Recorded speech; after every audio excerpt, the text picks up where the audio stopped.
What's up YouTube? Ryan, aka the Lucky Schmuck, back again with another video for you, and today I want to share with you guys my top 5 tips on how to breed Neocaridina, aka cherry shrimp. My milkshake brings all the boys to the yard and Keeping cherry shrimp in an aquarium is a really cool and rewarding experience. You can keep them in a tank as small as a few gallons, and you can have them in a 200-gallon tank and just have tons of these shrimp. They also are bred in different colors. In the wild, they're brown, but in the hobby, we commonly see them red, blue, yellow, green, orange, and all sorts of variants. There's another category of caridina shrimp, but today we're talking about just the Neocaridina, commonly known as cherry shrimp with other color variants. Keeping them is super easy. Breeding them is pretty easy too, but there's a few little tips to get them to breed better, faster, and have more of the young shrimplets survive. So today I want to share with you my top 5 tips on how to breed Neocaridina cherry shrimp successfully. Coming in at number 5 is use of a sponge filter.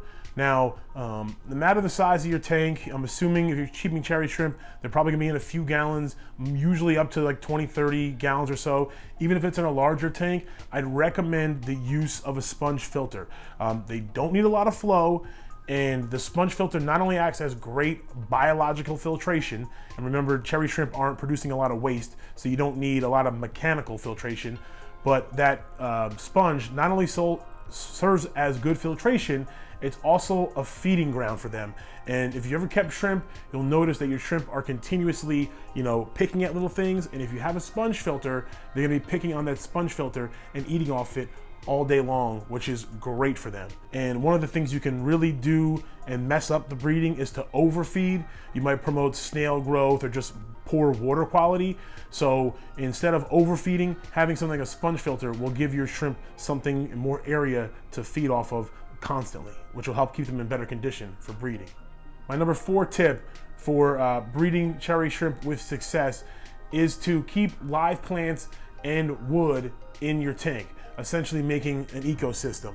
Now, kind of like the sponge filter, the live plants and wood will serve as a feeding ground, and actually they somewhat serve as a filtration too. Even your wood will grow, harbor bacteria beneficially and serve as a filter. And then of course, if you're using some live plants, not only can the shrimp pick off of them, but they are keeping the water more clean and more stable. I feel like they are bred best for me with constant parameters and very small water changes. What the live plants and wood help to do is really like establish your tank, and shrimp do best in a well-established tank. Now, you could definitely go out, buy some shrimp and seed that tank, kind of get it started, and your shrimp may do fine. But if you want them to really breed and kind of just rapidly reproduce, you want to have an established tank. So having that wood, having those plants are going to get you there quicker to that really kind of aged, seasoned, established tank. And specifically plants like moss, and then floating plants like hornwort and guppy grass, the shrimp love to kind of pick through all day long. My number 3 tip on how to successfully breed Neocaridina cherry shrimp is rock piles. So create a lot of areas for them to hide.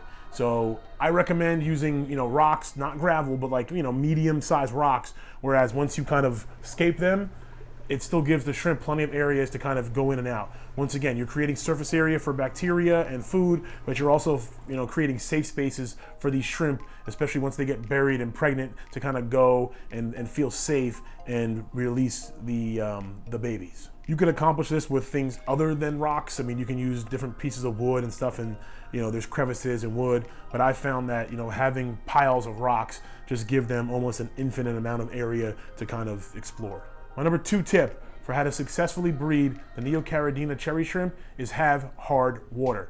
Now, I'm lucky here in Central Florida, and the water out of my tap and hose is about as hard as it gets. So I literally just use tap water and then some conditioner. Now, if you live in an area of the world where your water is softer, you may have to remineralize. What I don't think is necessary and this is, from my experience and talking to some other people, is getting those specific ranges of a certain, pH or a certain what have you. The shrimp will breed pretty much in, decently hard water. It doesn't have to be super hard, but what I recommend that it stays fairly stable. And if you're going to transition the shrimp, definitely do a drip acclimation process and try to get them into some, stable hard water. And once they've been in stable hard water for a while, they should reproduce fairly well. And you can also supplement with, calcium or green beans, what have you, if your water is not that hard. My number one tip for breeding Neocaridina cherry shrimp successfully is keep Neocaridina shrimp in your tank, and only Neocaridina shrimp in your tank. That's right, species only tank, maybe have some snails or something, but any fish in your tank, even a small guppy or an endler or what have you, a rasbora, there's potential that they can prey on shrimplets. So I would recommend, for best success, if you're really trying to reproduce your colony of shrimp the quickest, species only.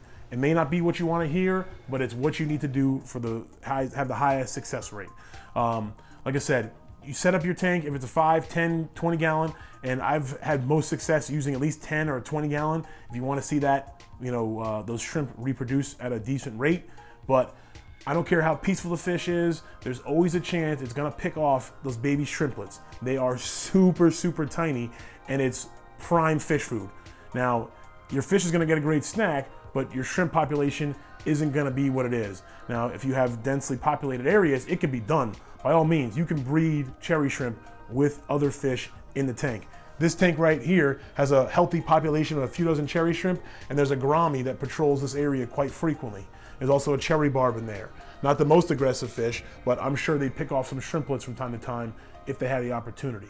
So my advice to you is species only tank, hard water, rock piles, an established tank with live plants, and use a sponge filter.